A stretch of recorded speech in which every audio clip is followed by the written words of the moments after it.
So we are in the force and motion topic, force and motion topic. ठीक है। सो इसमें हम लोगों ने देखा फैक्टर क्या होता है, स्केलर क्या होता है। उसके बाद हम लोगों ने टाइप्स ऑफ फैक्टर देखा, एडिशन ऑफ फैक्टर देखा, मतलब जोड़ना। और हम लोगों ने मल्टीप्लिकेशन ऑफ फैक्टर देखा।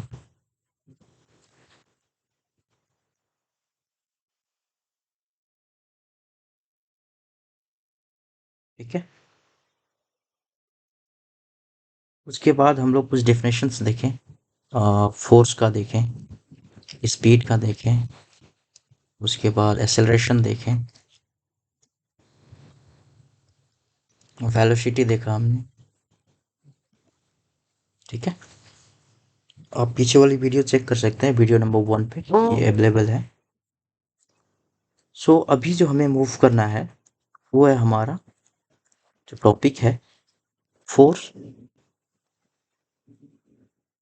And its unit. मतलब बल और इसका मात्रक, मतलब नापने की ये क्या है।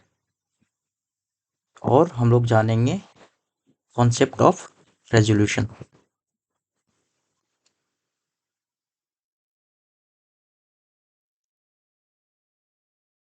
Concept of resolution of force. So basically force जो होता है एक एजेंट होता है। क्या होता है? Agent. Force is an agent. ठीक है। जो क्या करता है, एक्सेलरेशन प्रोड्यूस करता है। फोर्स एक एजेंट है जो मतलब कि गति बनाता है, that produces acceleration.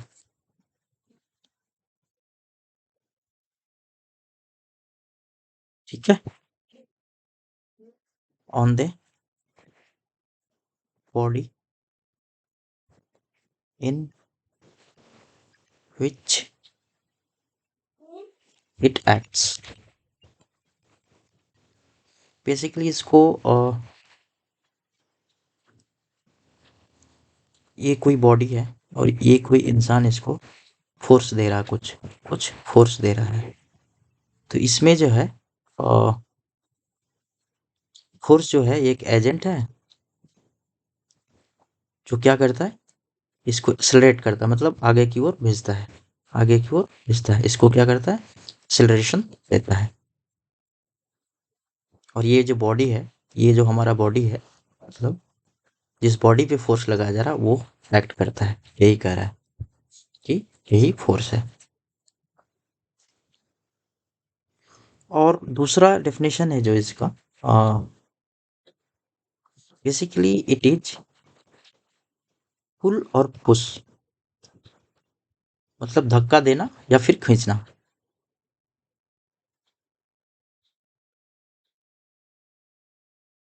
Which tends to, मतलब जो पोजीशन को चेंज करता है, tends to change the position of the body.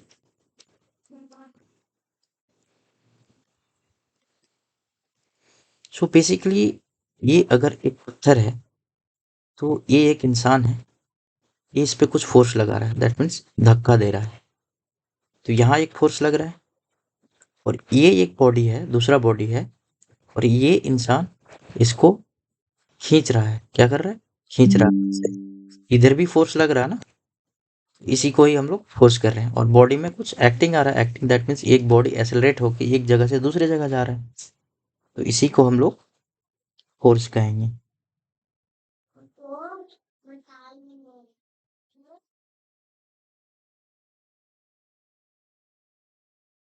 जो एक यूनिफॉर्म मोशन में जाएगा, यूनिफॉर्म मतलब एक ही गति में, एक ही गति में। मान के चला इसने 20 फोर्स लगाया, ठीक है, और 20 की स्पीड से मतलब उसको ठेल रहा है, तो ये 20 की स्पीड से इसको खींच रहा है, तो दोनों तो सेम है, इधर ठेल रहा है इधर खींच रहा है। मान के चलो ये 10 kg है, ये 10 kg है, ठीक है।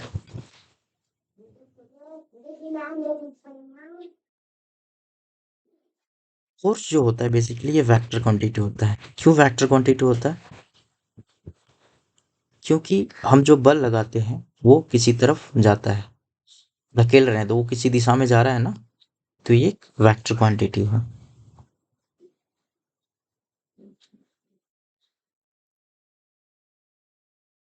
तो ये अगर वेक्टर क्वांटिटी है तो इसके पास क्या होगा? मैग्नीट्यूड और डायरेक्शन दोनों होगा, क्योंकि वेक्टर क्वांटिटी के पास मैग्नीट्यूड एंड द डायरेक्शन दोनों होता है, ठीक है। पॉइंट नंबर एक जो है, अगर हम किसी फुटबॉल को मूव कर रहे हैं तो हम लोग को धक्का देना होता है बेसिकली।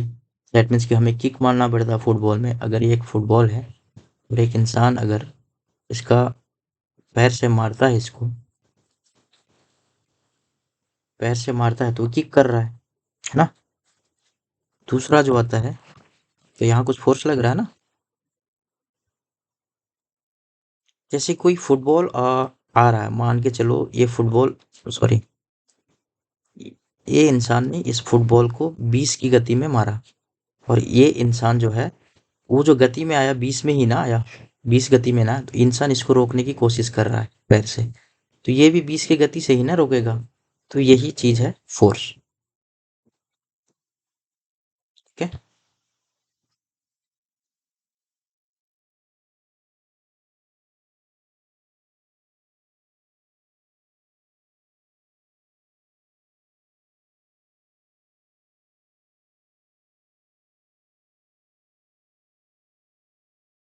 इसका जो एसआई यूनिट होता है फोर्स का, मतलब इंटरनेशनल सिस्टम नेम जो होता है यूनिट नापने का, न्यूटन होता है, क्योंकि इसको न्यूटन ने दिया था, ठीक है।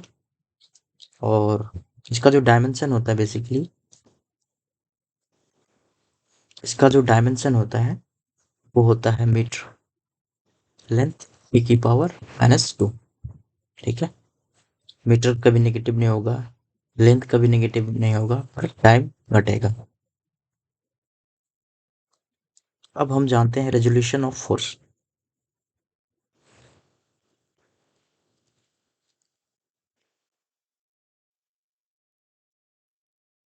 रेजोल्यूशन ऑफ फोर्स क्या है basically?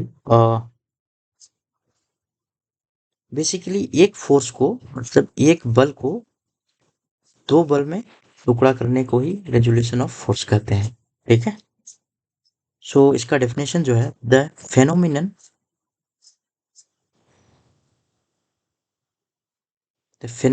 Of breaking a given force into two or more force, two or more force in different direction, in different direction,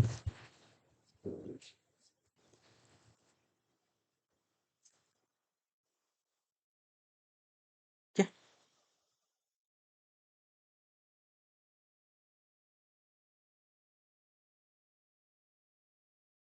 so suppose that एक अंडा है, तो ये एक अंडे के ऊपर अगर मैंने कुछ फोर्स लगा रहा है, दैट मीन्स कि हाथ से उसको दबा रहा हूँ मैं उसको, इस अंडे को अगर मैं हाथ से दबा रहा हूँ तो फोर्स इधर भी लगेगा, फोर्स इधर भी लगेगा, वो जब टूटेगा तो चारों तरफ फैल जाएगा, है ना। इधर भी फोर्स लगेगा, हाँ, ठीक है। तो क्या होगा कि डिफरेंट, हम फोर्स को बहुत सारे इसमें मतलब कि तोड़ देंगे। तो हमने यहाँ पे तो एक ही फोर्स लगाया था, मान के चला 20 फोर्स लगाया था हमने, तो यहाँ कुछ 5 फोर्स में टूटा, यहाँ मान के चलो 2 फोर्स में टूटा, यहाँ 3, यहाँ 1, यहाँ 2, वो डिफरेंट डिफरेंट उठा। ये जो है एग है, तो ये डिफरेंट डायरेक्शन में डिफरेंट फोर्स में टूटा, इसी को हम लोग कहेंगे हाँ रेजोल्यूशन फोर्स।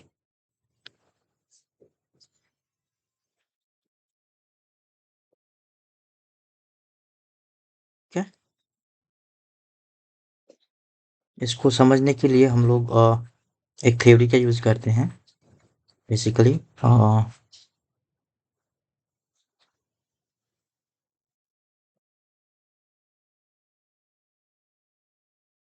मान के चलो कि ये है,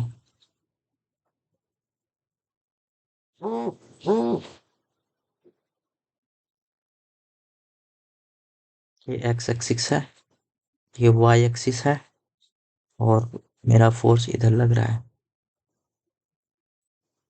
ठीक है, यहाँ पे हमारा फोर्स लग रहा है। ठीक है, तो ये यहाँ पे मैं कर रहा हूँ, ये यहाँ पे हाँ, मान के चला कि ये पॉइंट पी है, यहाँ पॉइंट पी पे रुकता है, और ये बी है, और ये सी है। ठीक है, तो ये एक वेक्टर है, इधर जा रहा है, ये एक वेक्टर है, इधर जा रहा है, और ये एक फोर्स इधर जा रहा है। ठीक है, और ये पॉइंट वो है, यहाँ कुछ थीटा एंगल बना रहा है ना।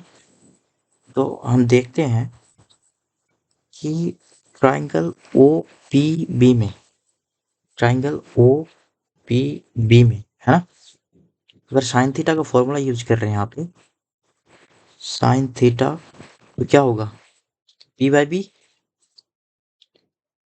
तो पी इसका क्या है, पी बी। साइन थीटा का फॉर्मूला क्या होता है, पी बाई एच होता है, सॉरी, पी बाई एच। ठीक है, तो इसका पी क्या है, पी बी, एच क्या है इसका, फोर्स है ना, जो है ओपी, ये ना एच इसका, तो ओपी। ठीक है, तो हम इसको क्या किए, sine theta equals to P B divided by OP. ठीक है, क्रॉस मल्टीप्लीकेशन करते हैं ना, तो हमारा हो जाएगा P B equals to OP sine theta, है ना। पी बी क्या है हमारा यहाँ पे, पी और बी जो है हमारा, ये है हमारा फोर्स का वाई एक्सिस, है ना। ये फोर्स है हमारा, फोर्स का ये वाई एक्सिस हुआ, फोर्स का ये हमारा एक्स एक्सिस हुआ, ये एक्स एक्सिस है, ये वाई एक्सिस है। ठीक है, और ये हमारा फोर्स का एक्स एक्सिस है, तो इसके सामने वाला भी फोर्स का एक्स एक्सिस होगा। ठीक है,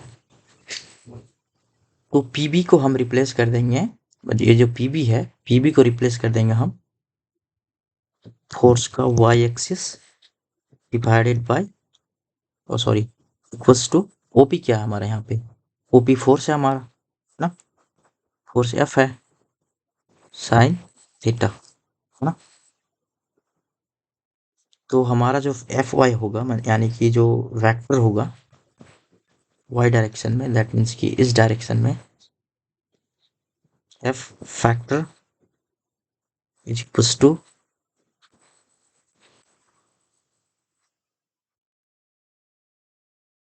सॉरी सॉरी हम सॉरी, और एक लेते हैं, कॉस थीटा का वैल्यू निकालते हैं। कॉस थीटा बराबर क्या होता है बी बाई एच, है ना। तो यहाँ पे बी क्या है हमारा, ओ बी, बी हमारा ओ बी है ना, ये भी है हमारा, अगर इस एंगल से लेते हैं तो, इस एंगल से लेते हैं तो ये हमारा बी है, तो ओ बी, और एच क्या होगा हमारा, ओ पी। ठीक है, तो कॉस थीटा बराबर ओ बी बटे ओ पी, क्रॉस मल्टीप्लीकेशन करेंगे, अगर हमें ओ बी फाइंड करना, मतलब हमको ये फाइंड करना है, तो ओ बी बराबर O P cos theta.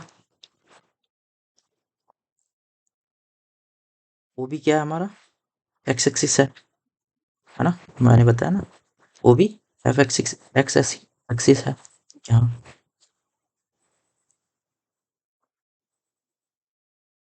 F X is equals to OP क्या है हमारा, एफ वाई है ना।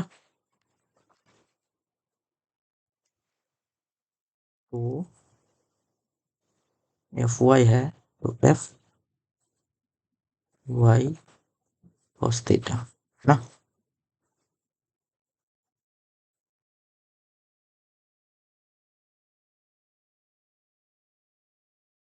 अब जो रिजल्टेंट वेक्टर होगा हमारा, जो कि एफ एक्स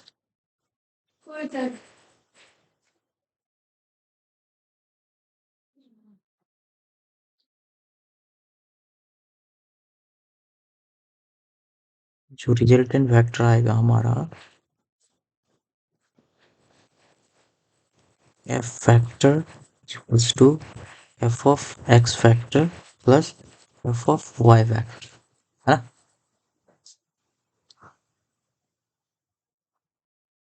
ये हमारा एक्स हुआ, ये हमारा वाई हुआ, ये एक्स हुआ, ये वाई हुआ, और ये हमारा रिजल्टेंट वेक्टर हुआ। ठीक है,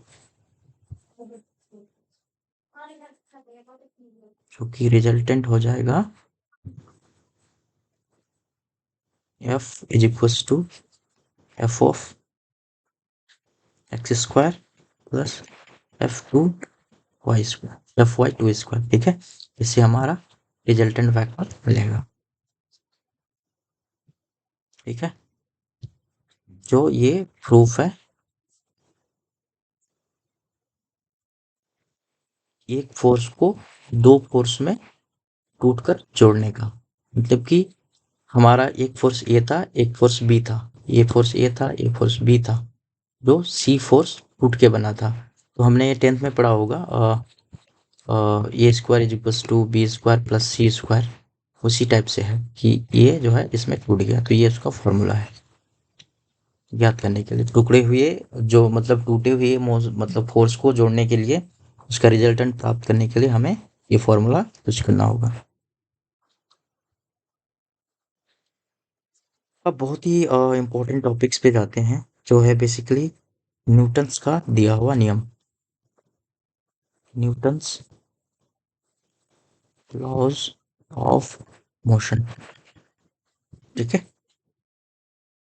तो इसका जो नाम था बेसिकली सर, इसका सर का अवार्ड मिला था, मतलब sir Isaac Newton, sir Isaac Newton है ना। बेसिकली इसने तीन फंडामेंटल लॉ दिया था। ठीक है, जिसे हम लोग न्यूटन्स लॉ के नाम से जानते हैं, न्यूटन्स लॉज। ठीक है, लॉज मतलब नियम्स। तो उसका जो न्यूटन्स का जो फर्स्ट नियम था, न्यूटन्स फर्स्ट लॉ,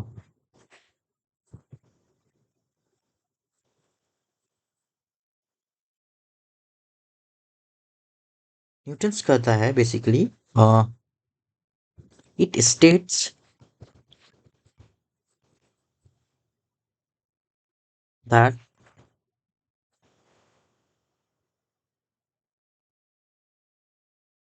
एवरीबॉडी, मतलब हर कोई, एवरीबॉडी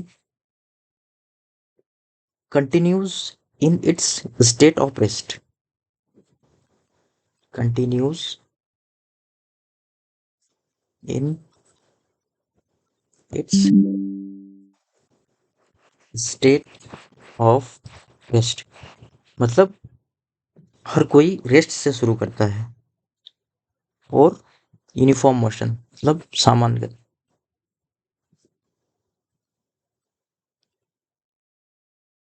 इन्हें स्ट्रेट लाइन मतलब सीधी ओर, इन्हें straight line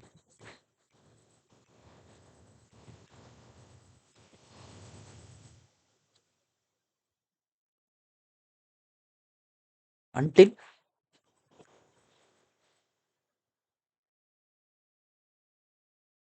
some external force is applied on it।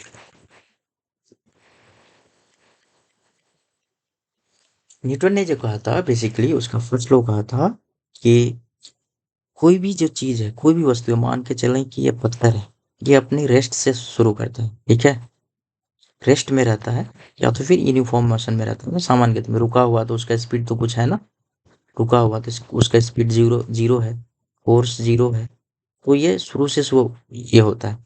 और अगर हम उस पर कोई फोर्स लगाते हैं, दैट मीन्स धक्का देते हैं या कुछ करते हैं, ठीक है, जब तक हम उसे धक्का नहीं लगाएंगे तो वो अपने स्थिति से नहीं हटेगा, ठीक है। एग्जाम्पल के तौर पे हम देखते हैं,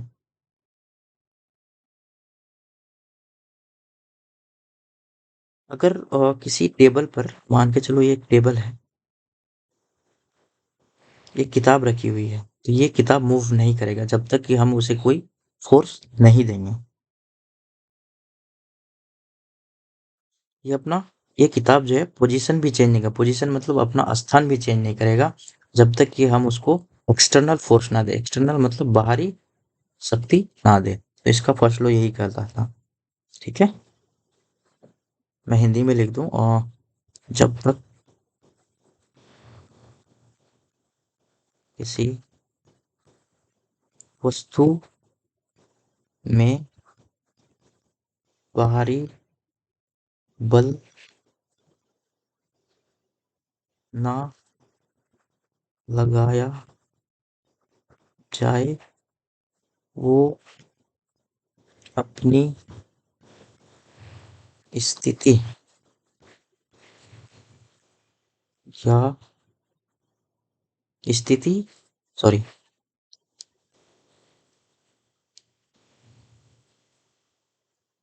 स्थिति चेंज नहीं करता है,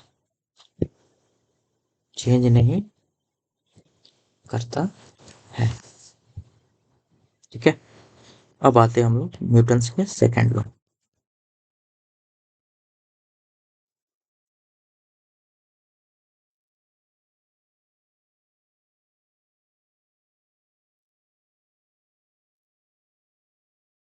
न्यूटन का सेकंड लॉ जो कहता है, the rate of change of momentum of a body, तब जो किसी बॉडी का रेट ऑफ चेंज जो होगा उस बॉडी का, directly proportional to the applied force, and the change takes place in the direction of force applied. इसका कहने का मतलब है, हम जिसको जिस भी चीज को, बॉडी को या किसी वस्तु को जितना फोर्स लगाएंगे वो उतना गति पकड़ेगा।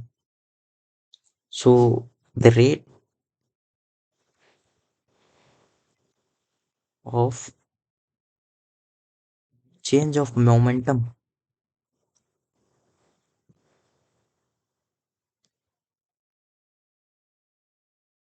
The rate of change of momentum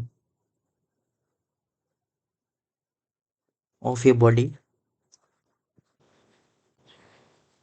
directly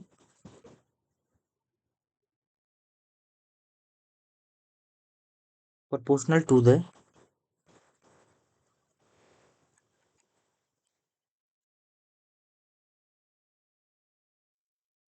proportional to the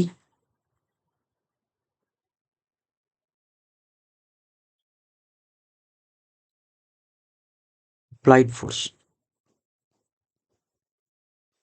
जो हम फोर्स लगाते हैं बेसिकली।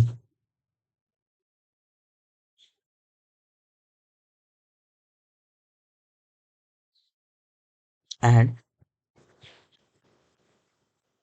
चेंजेस टेक्स प्लेस, मतलब चेंज होता है जिस दिशा में वो फोर्स लगाया गया, changes takes place in the direction of force applied, in the direction of force applied, ठीक है। और या तो फिर, या एक्सेलरेशन मतलब गति, एक्सेलरेशन प्रोड्यूस्ड मतलब acceleration produced in a body directly proportional to the applied force,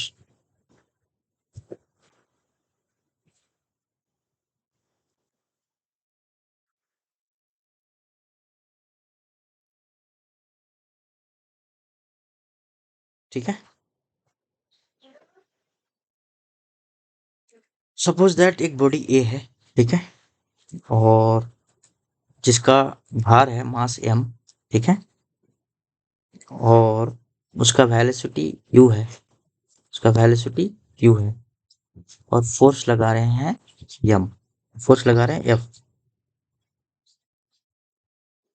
और इसका जो है फोर्स F लगा रहे हैं, और इसका वेलोसिटी u2 भी चेंज हो रहा है, u2 भी जा रहा है, ये चेंज हो रहा है इन t सेकेंड, t सेकेंड, ठीक है। न्यूटन का सेकंड लॉ कहता है कि एक बॉडी है, सॉरी, एक बॉडी है ये, जो u से शुरू करता है और v तक जाता है, ठीक है, और फोर्स F लगता है इसमें, ठीक है, और t सेकंड में जाता है, t सेकंड में आता है ना। इससे हम लोग क्या करेंगे, न्यूटन्स का लॉ निकालेंगे।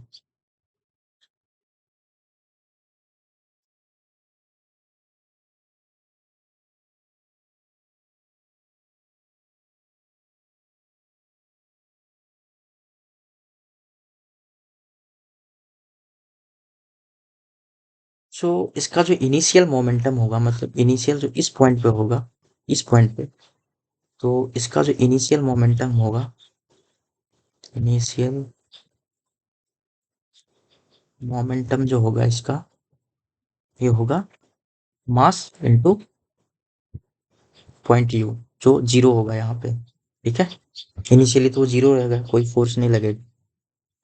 फाइनल मोमेंटम जो होगा, मतलब वो किसी डेस्टिनेशन में पहुंच के, यानी कि बी तक पहुंच के, फाइनल जो इसका मोमेंटम होगा वो हो जाएगा इसका, हम final momentum after T second, T second चला ये बॉडी, टी सेकेंड चला, उसके बाद बी में पहुंचा, after T second is equals to mass into velocity, ठीक है।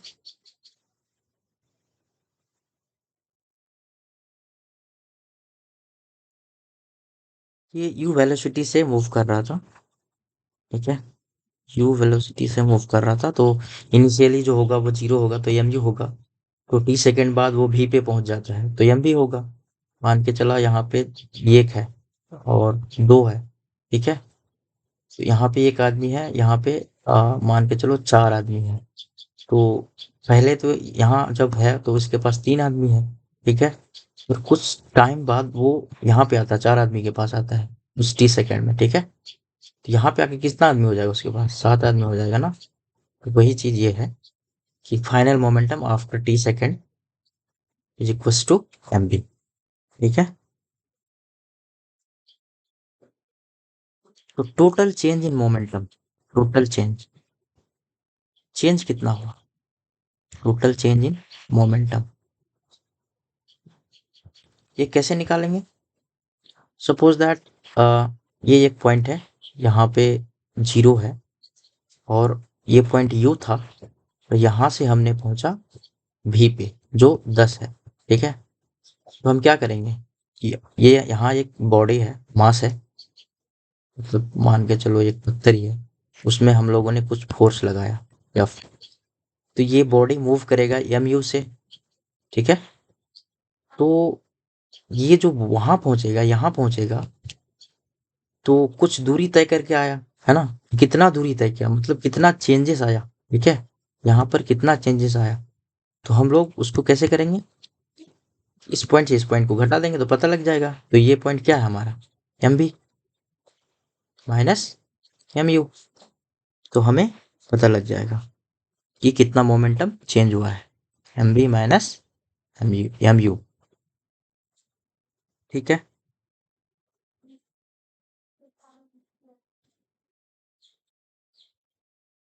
सो बस M B minus M U change in momentum divided by time करेंगे, ठीक है। तो ये बेसिकली क्या होगा,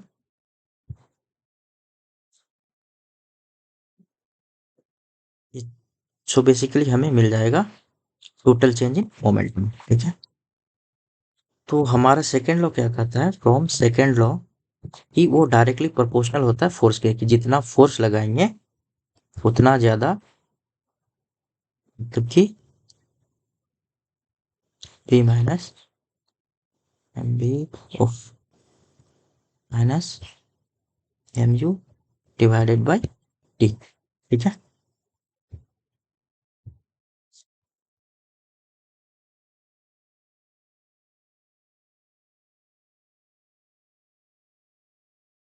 उतना ही गति पकड़ेगा। ठीक है, जितना जितना फोर्स उतना गति, जितना फोर्स उतना एक्सेलरेशन।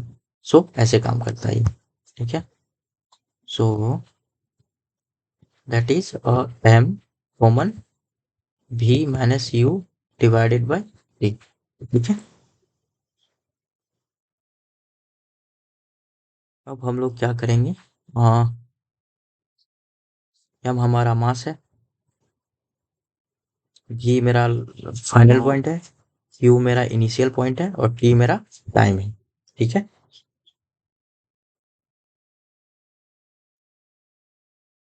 लेकिन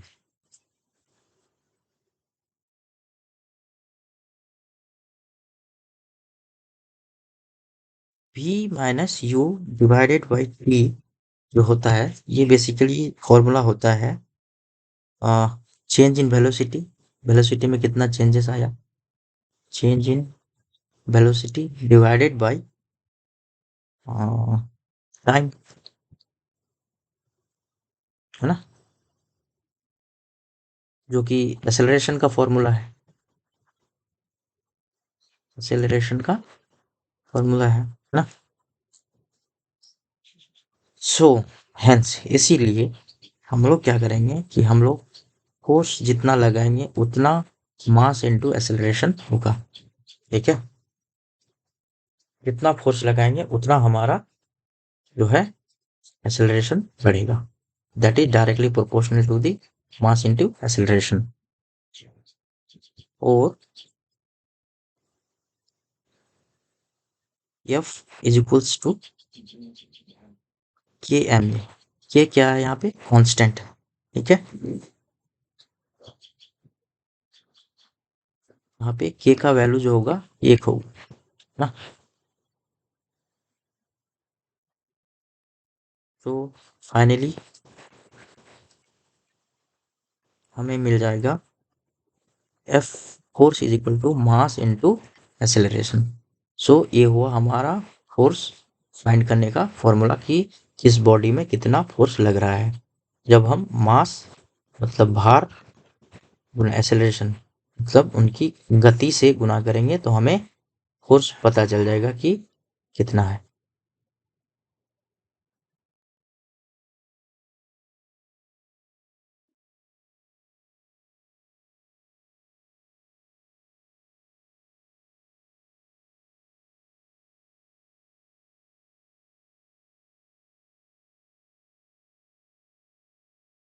अब हम लोग आते हैं न्यूटन्स के थर्ड लॉ पे।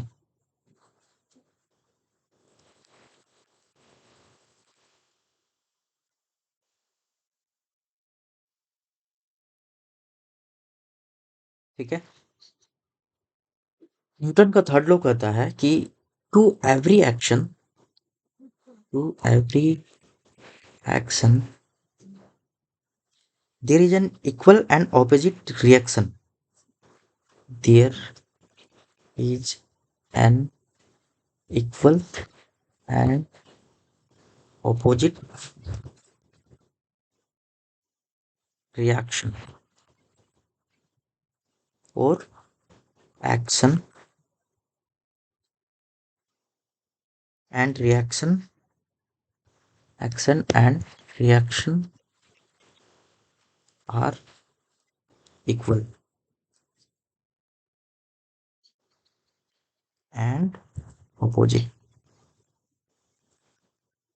मतलब कि जैसे कि इसने 20 पे मारा उस चीज को, ठीक है, तो इसने 20 की स्पीड से इसको मारा, तो 20 की स्पीड से इसके पैर में भी उतना ही फोर्स लगा है। इधर अगर 20 फोर्स लगा है तो इसके पैर में भी 20 का फोर्स बॉल ने लगाया है। ठीक है, यही चीज है। Third law.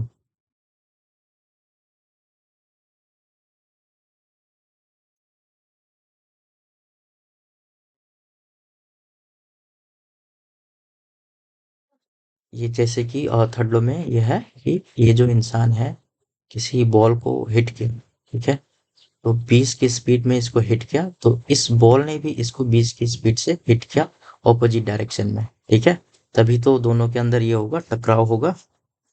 तो यही है।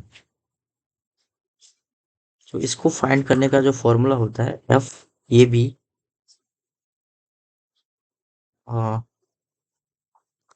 ये भी जैसे कि मान के चला ये हमारा ये है पर्सन एंड बी हमारा बॉल है, ठीक है, तो एफ ये भी इज इक्वल्स टू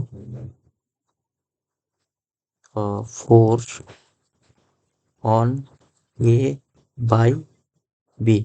मतलब ये जो बी को मारा तो बी ने कितना फोर्स से मारा, ये ज्ञात करने के लिए, मतलब पाने के लिए हमें माइनस ऑपोजिट डायरेक्शन, उसी का सेम ऑपोजिट डायरेक्शन होगा, तो एफ बी ए होगा फोर्स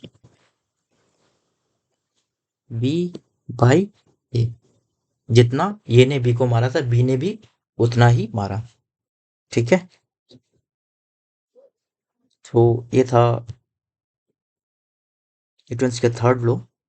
अब हम लोग देखते हैं लीनियर मोमेंटम।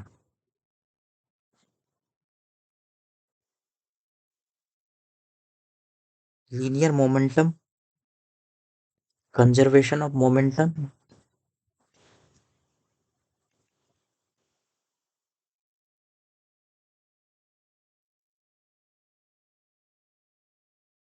एंड इम्पल्स, ठीक है, एक एक करके देखते हैं। सो लीनियर मोमेंटम,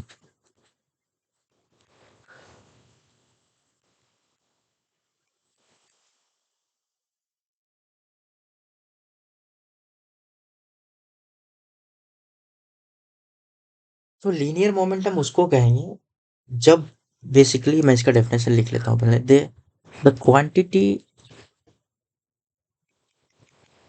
जितनी शक्ति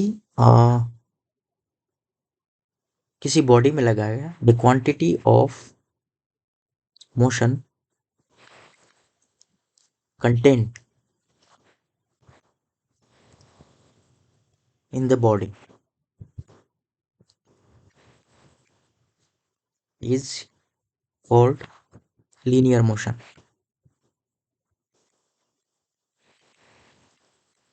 ठीक है। जैसे कि ये एक इंसान है,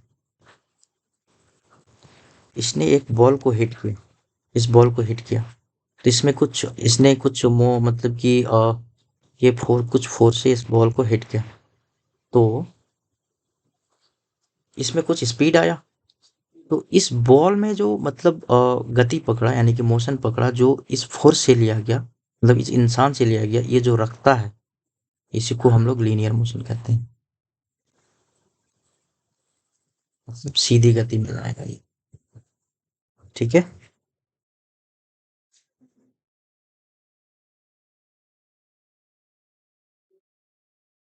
इसको बेसिकली हम लोग कैसे प्राप्त करते हैं लीनियर मोशन को, एफ इज इक्वल टू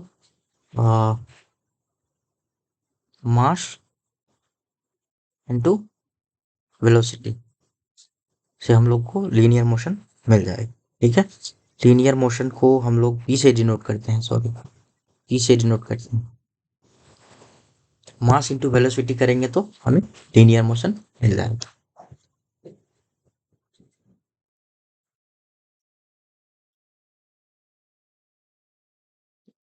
कैसे ये मिला, सपोज कोई मास एम है, ठीक है, एंड भी स्पीड से जा रहा है, ठीक है, तो इसका मोमेंटम क्या होगा, तो पी को मोमेंटम को पी से डिनोट करते हैं, पी एम इंटू वी, जैसे कि हमने देखा था F is equal to M into acceleration, ठीक है, वही सेम यह है, यहाँ पे ए की जगह वेलोसिटी है, ठीक है, पी कॉल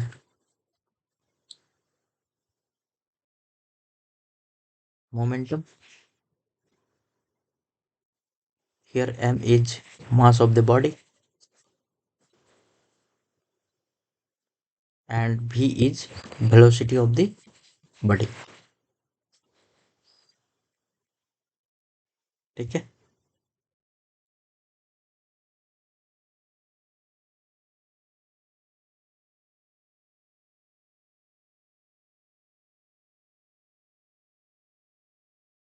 का जो एसआई यूनिट होता है तो इंटरनेशनल सिस्टम जो नेम दिया गया है इसको बेसिकली केजी मीटर पर सेकंड या फिर केजी मीटर पर सेकंड। हाँ, और उसका डायमेंशन जो है, इसका डायमेंशन है metre, litre, length and time -1। Time घटेगा, लेंथ बढ़ेगा, मास बढ़ेगा और लेंथ भी बढ़ेगा।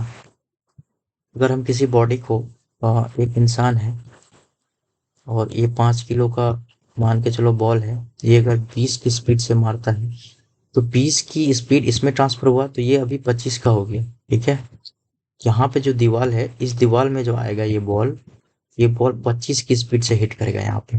ठीक है। तो यहाँ पे क्या हुआ, इसमें जो दूरी तय किया, इसका मास बढ़ा, मतलब इसका जो भार बढ़ा, इसका लेंथ मतलब डिस्टेंस बढ़ा। ठीक है, बट टाइम कम हुआ।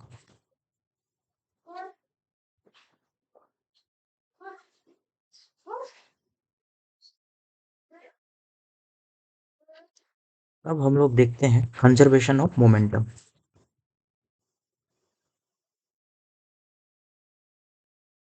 मतलब कि मोमेंटम कंजर्व करना।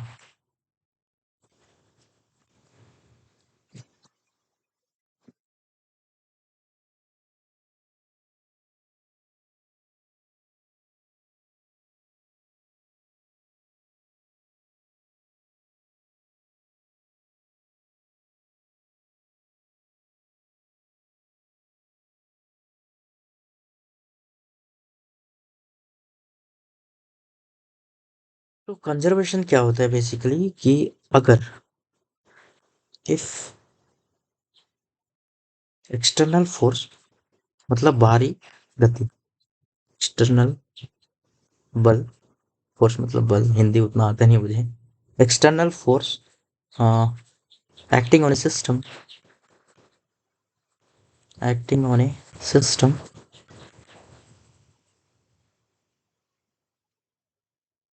of bodies, तो किसी बॉडी में एक्सटर्नल फोर्स अगर लगाया गया 0 है, ठीक है, तो देन ये 0 ही रहता है। Then the total linear momentum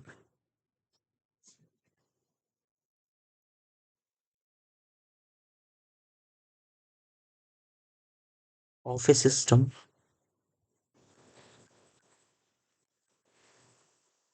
remains 0।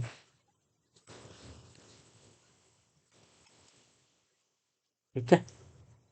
यानी कि एक बॉल है और इसने 0 फोर्स लगाया, दैट मीन्स इसने टच किया, तो ये जो है मतलब कि फोर्स इस बॉल का पहले 5 kg था, बस उसने छू के रखा है तो 5 kg है उसने, क्योंकि उसने कोई फोर्स नहीं लगाया, तो ये 0 ही रहता है। जिसको हम दर्शाते हैं बेसिकली दैट इज, अगर फोर्स इक्वल्स टू 0 मतलब बल 0 लगाया गया है, then F is equals to dp divided by dt should be 0। ठीक है। ये डिफरेंशिएशन है, मैं बाद में बताऊंगा। यहाँ पे p मोमेंटम है, p मोमेंटम है, मैंने पिछला बार पिछले इसमें मोमेंटम पढ़ाया। ठीक है। जो कांस्टेंट है, मतलब कोई चेंजेस नहीं, कांस्टेंट है, दैट मीन्स कि उसमें कोई चेंजेस नहीं है, एक कांस्टेंट इसमें रहता है। ठीक है।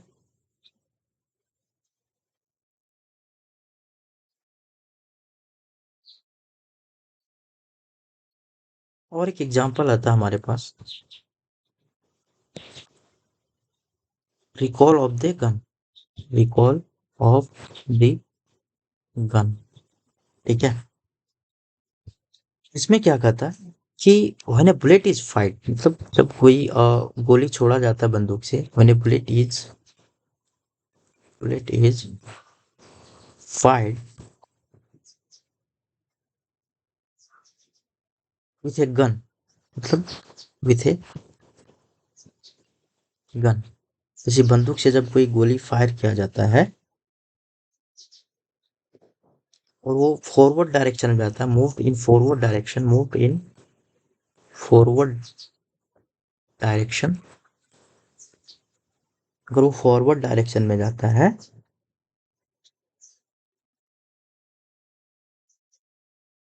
And gun is required.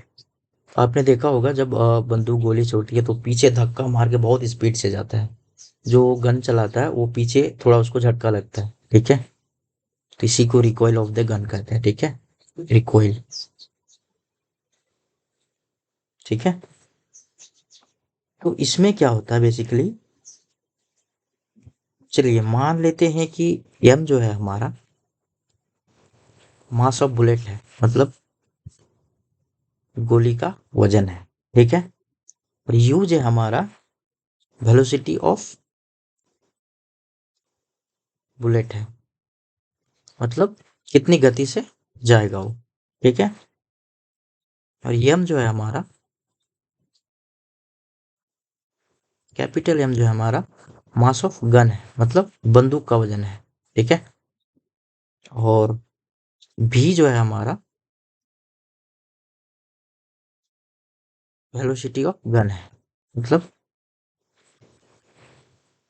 Gun को जो पीछे धकेलता कितनी वेलोसिटी से, वेलोसिटी ऑफ गन।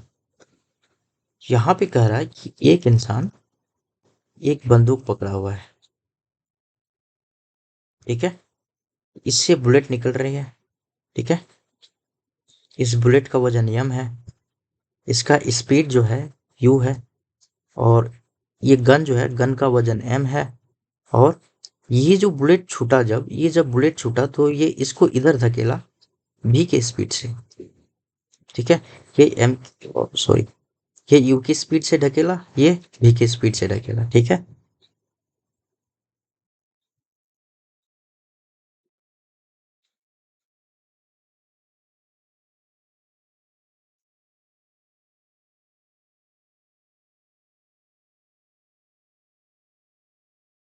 तो टोटल जो मोमेंटम होगा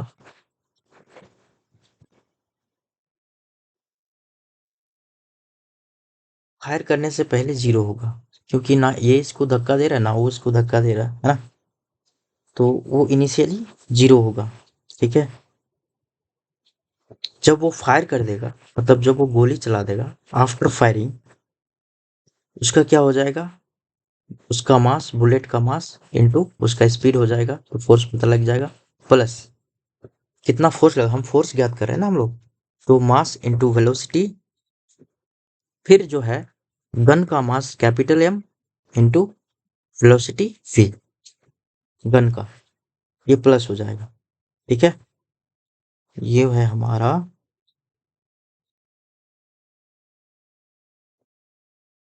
जीरो, जब नहीं फायर करेंगे तो ये जीरो होगा, M U plus M V, है ना। तो अगर एम वी को हम लोग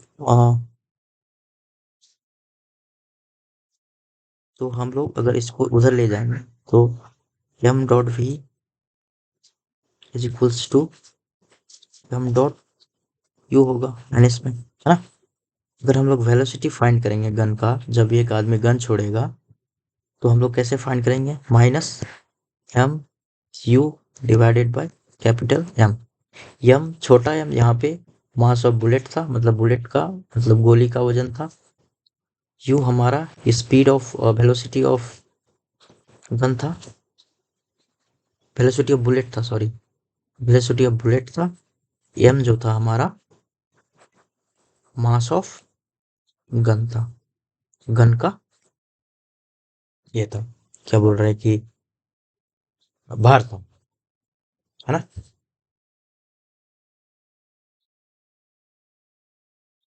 तो इससे हम लोग को वेलोसिटी मिल जाए इस फॉर्मूला से, है ना। अब चलते हैं आगे।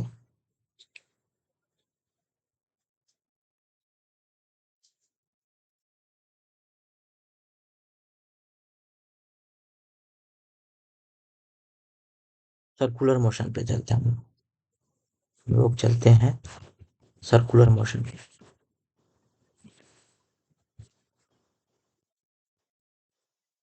सर्कुलर मोशन मतलब वृत्तीय गति, मतलब हिंदी मुझे उतना आता नहीं है। गोलाकार,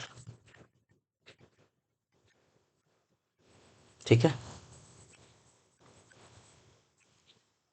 जैसे कि ये एक बॉल है, इस पे एक फोर्स लगाया, तो ये जो है घूम रहा है गोलाकार, फिर इसी पॉइंट पे रीच कर रहा है, और ये धीरे धीरे घूम रहा है, धीरे धीरे घूम रहा है ना। इसी का हम लोग सर्कुलर मोशन कहेंगे। और ये फिक्स्ड रेडियस पे घूमेगा। फिक्स्ड रेडियस मतलब एक फिक्स्ड त्रिज्या पे घूमेगा, ठीक है।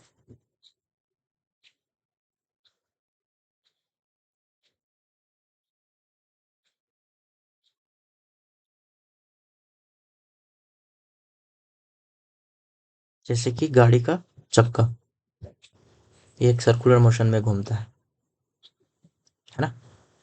Wheel.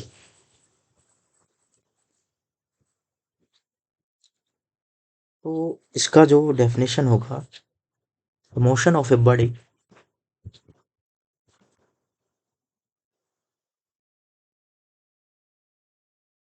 Motion of a body in a circle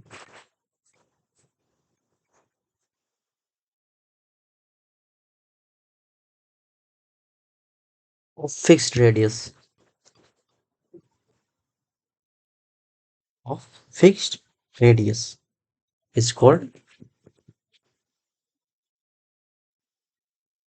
circular motion.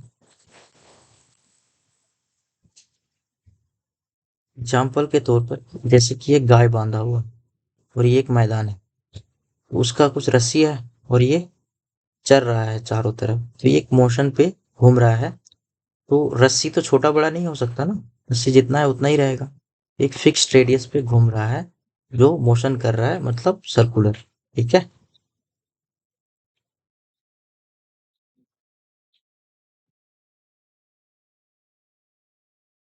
इसका होता है एंगुलर डिस्प्लेसमेंट। एंगुलर मतलब किस एंगल से डिस्प्लेस करता है। डिस्प्लेस मतलब एक एक स्थान से दूसरे स्थान जाता है, डिस्प्लेसमेंट। इसका जो एंगुलर डिस्प्लेसमेंट होगा, the angle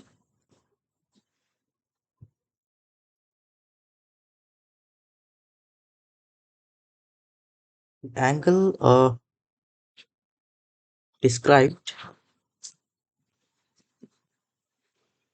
by a body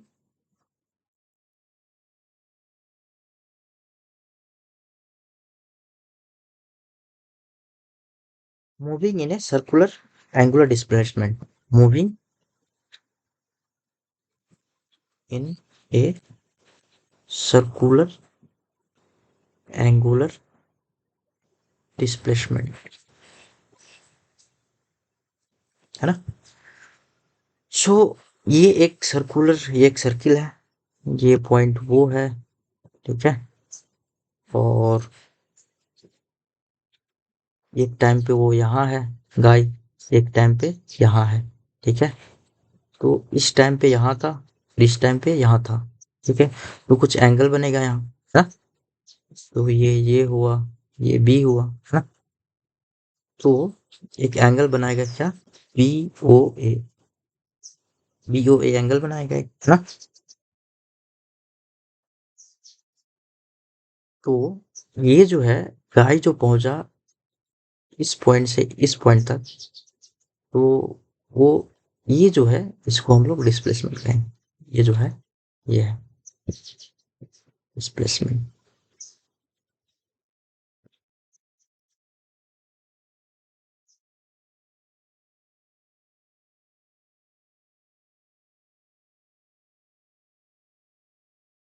इसका जो एसआई यूनिट होगा मतलब इंटरनेशनल सिस्टम नेम होगा, रेडियन होगा क्योंकि ये रेडियस से है। सो इसका जो एसआई यूनिट होगा रेडियन होगा, रेडियन। हाँ रेडी। अब हम लोग देखेंगे एंगुलर वेलोसिटी।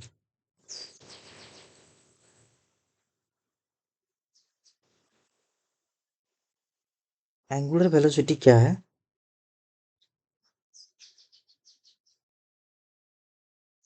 जब एक बॉडी जैसे कि यह है,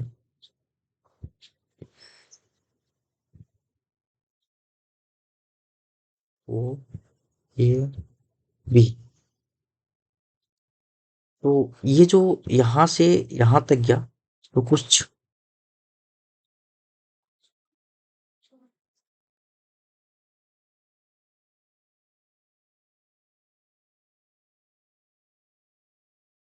टाइम में चेंज हुआ, पॉइंट ए से पॉइंट बी में कुछ टाइम में चेंज हुआ। ये डिस्प्लेसमेंट चेंज को angular change of angular displacement, मतलब पॉइंट ए से बी में जिस टाइम में गया, ठीक है, उसको एंगुलर वेलोसिटी कहेंगे।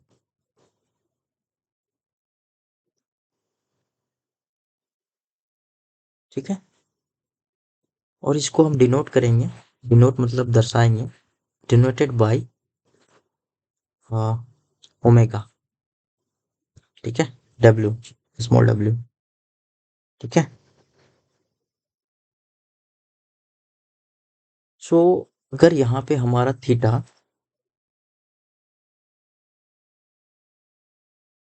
अगर थीटा एंगुलर डिस्प्लेसमेंट है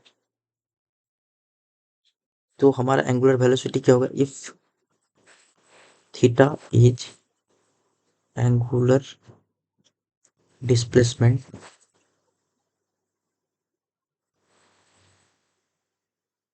in time t, then angular velocity will be theta divided by time। ठीक है, और इसका भी ऐसा यूनिट, ये हो गया हमारा एंगुलर वेलोसिटी फाइंड करने का फॉर्मूला।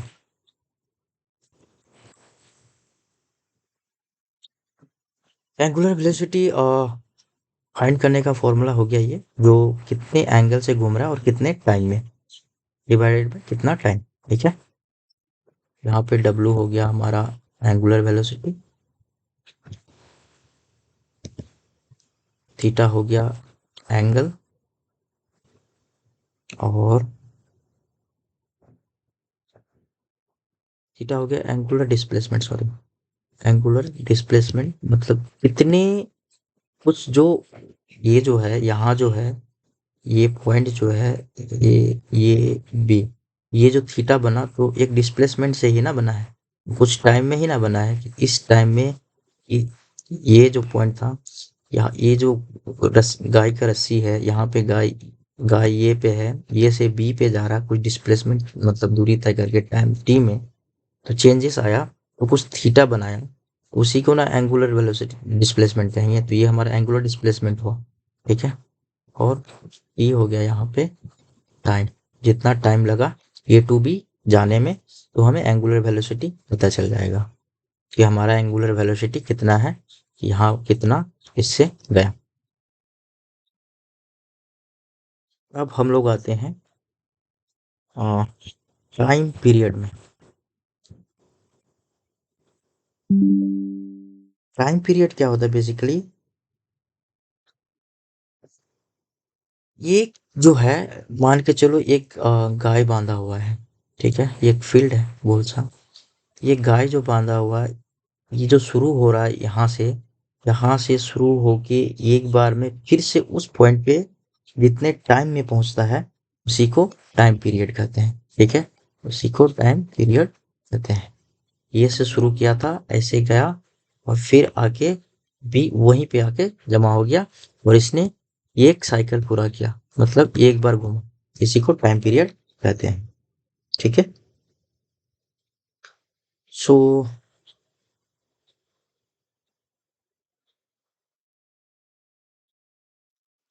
टाइम पीरियड कहेंगे time taken by body to complete one circle.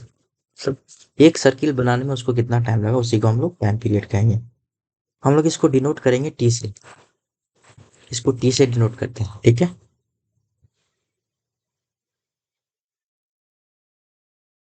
अब आते हैं हम लोग फ्रीक्वेंसी पे। फ्रीक्वेंसी क्या है?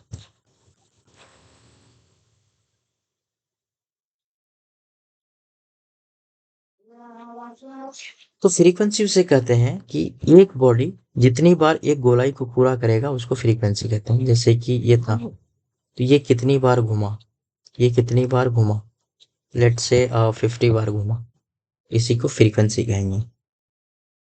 ठीक है, so the number of cycles, the number of cycles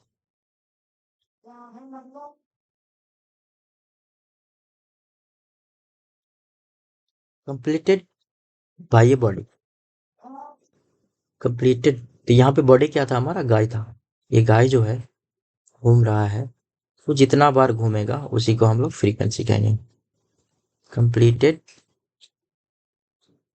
the number of cycles completed by the body, body के द्वारा, बाय दी बॉडी। बॉडी कोई भी हो सकता है, गाय हो सकता है, कुछ भी हो सकता है। या फिर कुछ घूम रहा है, मौत का कुआं देखे होंगे तो उसमें मोटरसाइकिल घूमता है, जितना बार घुमा वही उसका फ्रीक्वेंसी होता है। तो फ्रीक्वेंसी को बेसिकली हम लोग एन से डिनोट करते हैं। ठीक है, डिनोटेड बाय एन। ठीक है, और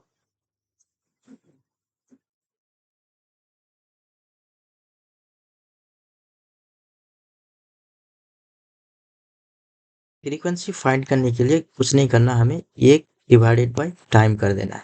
कितना टाइम लगता है एक इसको कंप्लीट करने में, तो हमें फ्रीक्वेंसी पता चल जाएगा। ठीक है, तो ये है फॉर्मूला हमारा फ्रीक्वेंसी का।